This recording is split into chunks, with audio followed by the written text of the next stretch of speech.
काशीपुर नाम का एक गांव था। गांव में हरिया नाम का एक कुम्हार रहता था। हरिया मिट्टी के घड़े बनाता था और उन्हें बाजार में बेचकर उनसे जो पैसे उसे मिलते थे उन्हीं से वो अपने घर का खर्चा चलाता था। और इसी गांव में सेठ लालचंद नाम का एक व्यक्ति भी रहता था। वह सेठ गांव के भोले भाले लोगों को थोड़ा सा कर्जा देकर उनसे बहुत सारा ब्याज वसूलता था। हरिया ने भी अपनी बेटी की शादी के लिए उससे कर्जा लिया था और अपने मिट्टी के घड़े बेचकर वो सेठ से लिए कर्जे को धीरे धीरे उतार रहा था। लेकिन सेठ लालचंद की नीयत खराब थी। वह धीरे धीरे करके ब्याज की रकम को बढ़ाता जा रहा था। ऐसे ही एक दिन जब हरिया सेठ लालचंद को ब्याज की रकम देने जाता है। अरे ये क्या, बस 700 रुपये? हरिया, तुझे मुझसे कर्ज लिए पूरे 4 साल हो गए हैं। मैंने तुमसे कहा था ना कि हर महीने मुझे ब्याज की रकम देते रहना, लेकिन तूने कुछ बीते महीनों में मुझे बराबर रकम वापस नहीं की। इसीलिए अब मैं ब्याज की रकम को 4% बढ़ा रहा हूँ। पर सेठ जी, अभी आपने पिछले 2 महीने पहले ही तो 2% ब्याज बढ़ाया था। हाँ बढ़ाया था, लेकिन मुझे नहीं पता था कि तुम मेरे पैसे देने में इतना टाइम लगाओगे। इसीलिए अब से ब्याज की रकम हर दूसरे महीने में बढ़ेगी। अब तो मैं 700 रुपये रख रहा हूँ, लेकिन अगले महीने से तुझे मुझे हर महीने 900 रुपये देने होंगे। पर सेठ जी, ऐसे में तो मुझे मेरे घर का खर्चा चलाना बड़ा मुश्किल हो जाएगा। मैं बड़ी मुश्किल से जोड़ जोड़ कर आपको पैसे देता हूँ। देख हरिया, ये सब मैं नहीं जानता। बस तुझे हर महीने 900 रुपये देने होंगे, वरना जो तेरा घर है ना वो मुझे जबरदस्ती हथियाना पड़ेगा। यह तो तू मुझे मेरा पैसा हर महीने देता रहियो, नहीं तो अपना घर मेरा नाम कर दीजिए। ठीक है सेठ जी, मैं आपको हर महीने आपकी ब्याज की रकम देता रहूँगा, पर आप मुझसे मेरा घर छीनने की बात ना करें। एक ही तो छत है हमारे पास, अगर वो भी आप ले लेंगे तो हम कहाँ जाएंगे। हरिया चुपचाप वापस घर आ जाता है और फिर से घड़े बनाने शुरू कर देता है। तभी हरिया को परेशान देखकर उसकी माँ उससे पूछती है, क्या हुआ हरिया बेटा, तुम इतने परेशान क्यों दिख रहे हो? फिर हरिया सारी बात अपनी माँ को बताता है। मैंने तुमसे पहले ही कहा था बेटा, यह लालचंद एक नंबर का लालची आदमी है, इससे कर्जा मत ले। लेकिन तूने मेरी बात नहीं मानी। ये लालचंद बस गरीबों का खून चूसना जानता है। पर माँ, मैं उस वक्त करता भी क्या? बिटिया की शादी के लिए कहाँ से पैसे लाता? मेरे पास और कोई रास्ता ही नहीं था। अब मुझे और ज़्यादा मेहनत करनी पड़ेगी और अधिक घड़े बनाने होंगे ताकि मैं ज़्यादा से ज़्यादा घड़े बेच सकूं। अच्छा माँ, सारे घड़े बन चुके हैं तो मैं इन्हें यहाँ सूखने के लिए छोड़ देता हूँ और बाकी जो घड़े सूख गए हैं मैं उन्हें बाजार लेके जा रहा हूँ। हरिया अपने बनाए हुए सभी घड़ों को लेकर बाजार चला जाता है और वहाँ जाकर घड़े बेचता है।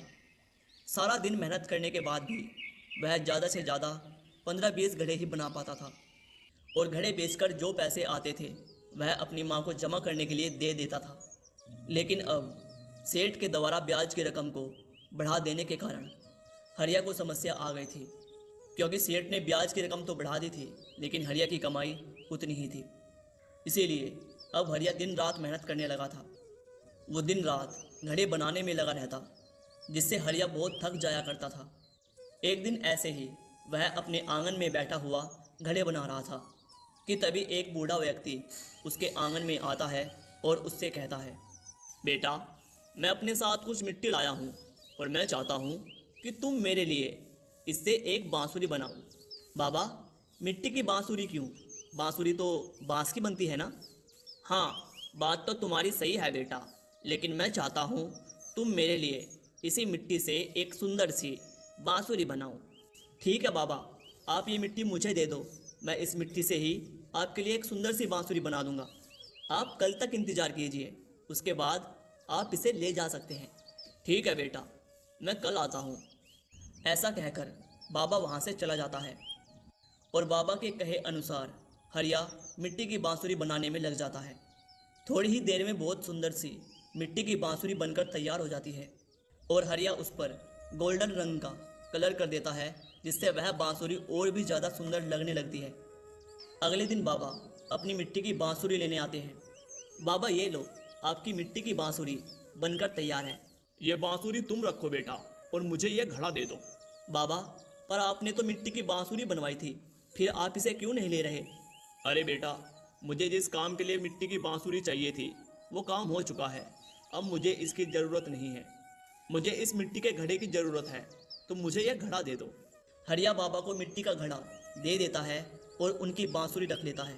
बाबा के जाने के बाद हरिया फिर से अपने मिट्टी के घड़ों के बारे में सोचने लगता है। वह बहुत परेशान था। तभी उसकी नज़र उस बांसुरी पर पड़ती है और हरिया अपने घड़ों के बारे में सोचता हुआ उस मिट्टी की बांसुरी को बजाने लगता है। बांसुरी में से बहुत ही मधुर धुन निकल रही थी।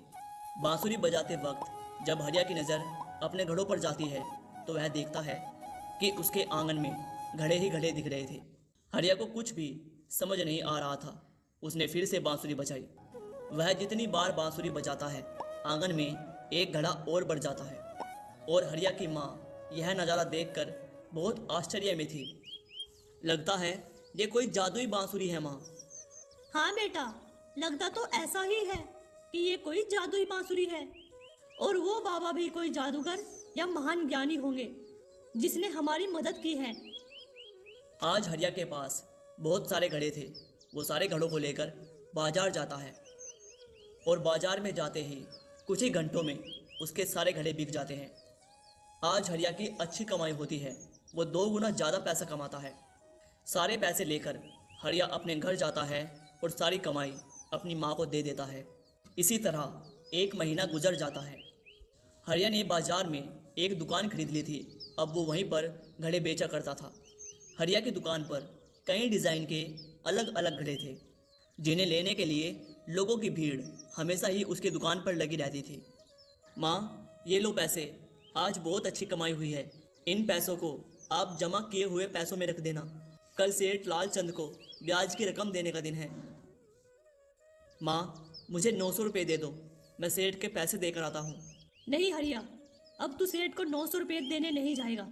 इस महीने हमने बहुत अच्छी कमाई की है, इतनी अच्छी कि हम उस लालची सेठ लालचंद के एक ही बार में सारे पैसे दे सकते हैं।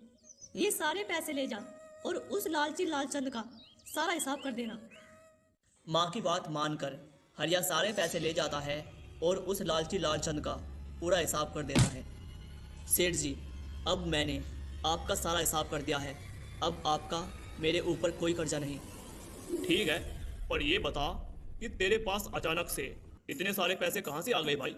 कल तक तो तू 700 रुपये देने में भी बहुत आनाकानी कर रहा था, और अब देखो अचानक से सारा ब्याज एक ही दम दे दिया।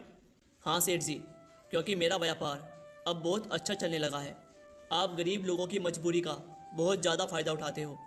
लोग मजबूरी में आपके पास आते हैं और आपसे पैसे उधार मांगते हैं, लेकिन आप तो बस गरीबों को लूटने में लगे रहते हैं। आपने मेरी मजबूरी और गरीबी का बहुत ज़्यादा फ़ायदा उठाया, लेकिन अब बस आज के बाद मैं आपसे कभी पैसे उधार नहीं लूँगा और गांव के भोले भाले लोगों को भी मैं तुमसे कर्जा लेने से मना कर दूंगा, क्योंकि तुम झूठ बोलकर पहले कर्जा देते हो और फिर ब्याज का पैसा बार बार बढ़ाकर लोगों की मजबूरी का फ़ायदा उठाते हो। तो इंसान नहीं, गंदी नाली का कीड़ा है कीड़ा। तेरे पापों का हिसाब ऊपर चल के होगा। चाहता तो मैं भी हूँ कि तेरे सर में अपना बनाया हुआ घड़ा मारकर तेरा सर फोड़ दूँ, लेकिन मैं ऐसा नहीं करूँगा। तेरे कर्मों का हिसाब ऊपर चलकर ही होगा। इतना कहकर हरिया वहाँ से अपने घर लौट आता है। अब हरिया की ज़िंदगी पहले से बहुत अच्छी हो गई थी। हरिया ने भोले भाले गांव वालों को सेठ लालचंद की बुरी नीयत के बारे में बताया, जिससे गांव के लोगों ने सेठ लालचंद से कर्जा लेना बंद कर दिया। अब हरिया गांव के लोगों को कर्जा दिया करता था, वो भी बिना ब्याज के। गांव के लोग भी बहुत खुश थे, क्योंकि उन्हें अब कर्जा भरने के लिए ब्याज नहीं देना पड़ता था। इसी तरह बाबा की दी हुई बांसुरी ने बस हरिया की ज़िंदगी ही नहीं बदली, बल्कि गांव के बहुत सारे लोगों की ज़िंदगी बदल दी।